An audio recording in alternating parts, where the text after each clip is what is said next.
नमन करते हुए बड़ा का नाम नहीं लिया जाता है, लेकिन हम सबका सौभाग्य है, આપણા બધાનું સૌભાગ્ય છે કે આટલા દૂરથી અને આવી મહાન વિભૂતિના દર્શન આપણે કરી રહ્યા છે।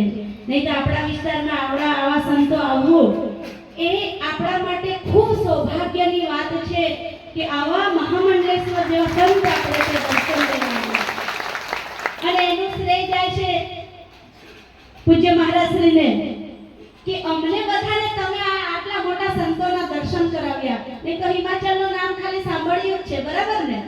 ગયા છો કોઈ? નથી ગયા। એટલે આટલા દૂર દૂરથી બધા સંતો આવ્યા અને આપણે બધા દર્શન કરી રહ્યા છે।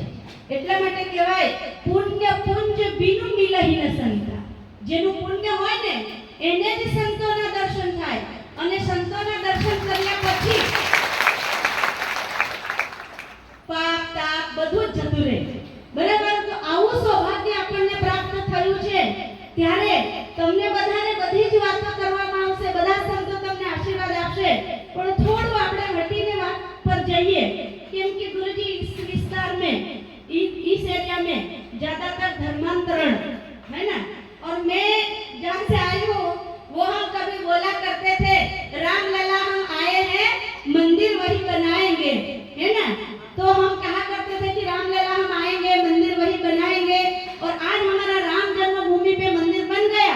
लेकिन मेरा जो आदिवासी क्षेत्र है और आदिवासी क्षेत्र के लिए जिन्होंने महामंडलेश्वर बनाया है पूज्य शैलेशानंद महाराज जी को, ऐसे पूज्य महाराज जी का सानिध्य यदि हम सबको मिलता रहेगा ऐसे ही और बार बार संतों का पदार्पण होता रहेगा तो मुझे नहीं लगता है कि इस धरातल पर या हमारे इस एरिया में कोई विधर में आकर के हमारे ये भोले भाले लोग, ये मेरी माताएं है ना, બધા કરતા પહેલા એમ કે ચાલો છોકરાને તાવ આવ્યો તો દવાખાને નથી જવું પણ પ્રાર્થના કરવા ચર્ચમાં જઈએ, બરાબર ને? કોણ જાય પહેલા? હે ને, લુગડામાં વીટાળીને પોયરુંને લઈને ચર્ચમાં જાય તો પ્રાર્થના કરે, પછી એક પેરાસિટામોલ આપે, પછી તમને આમ ઉલ્લુ બનાવી જાય કે આ જો પોયરું પ્રાર્થના કરવાથી સારું થયું। અલ્યા બેન, આપણા તો 33 કોટી દેવી દેવતા છે, પ્રાર્થના કરવાથી તો તમારા અહીંયા બી ગુરુના શરણમાં આવો, આપણા મહારાજજી છે, મહાત્મા છે, આપણા ભોલે બાબા છે, એના ચરણમાં પ્રાર્થના કરો ને।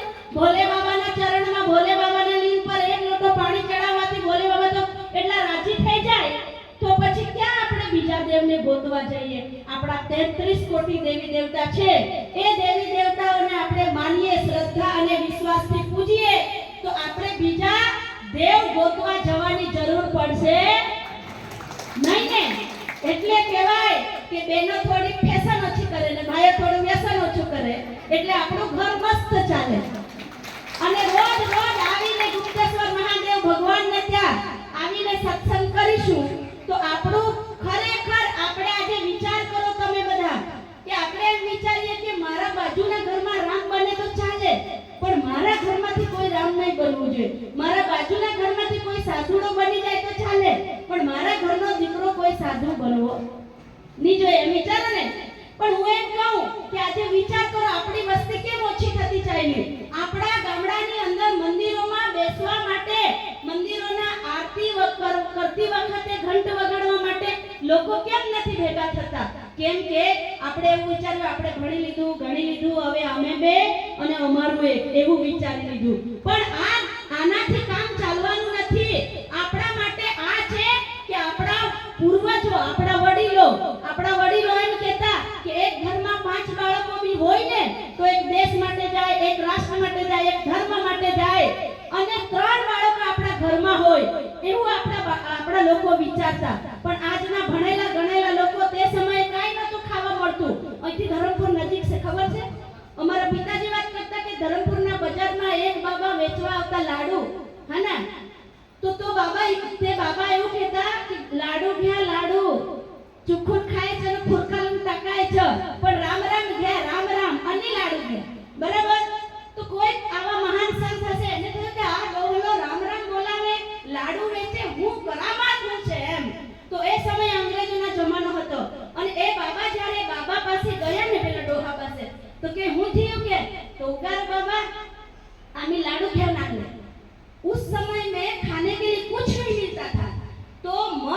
મધ જાણતે હો ના? મધ ખબર છે ને આપણાને બધાને?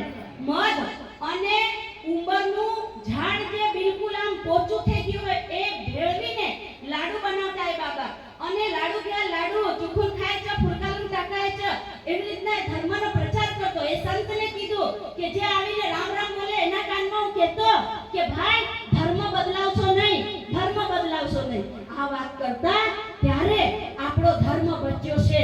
આપણે બધા આવા સંતોના ચરણોમાં જઈ અને આવા સંતોના દર્શન કરીએ, એનાથી જ આપણી બુદ્ધિ બદલાઈ જાય, સારી બુદ્ધિ આવે.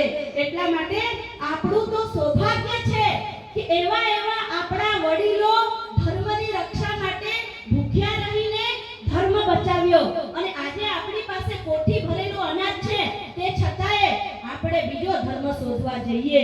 એટલા માટે કીધું ને કે આપણો ધર્મ એ મહાન છે. આપણા ધર્મમાં મરવું એ મહાન છે. આપણા ધર્મને વળીને ચાલવું એ મહાન છે. તમારી બાજુમાં અનાવલ સત્ય સનાતનનું મંદિર છે. એ મહારાજીએ કેટલી બધી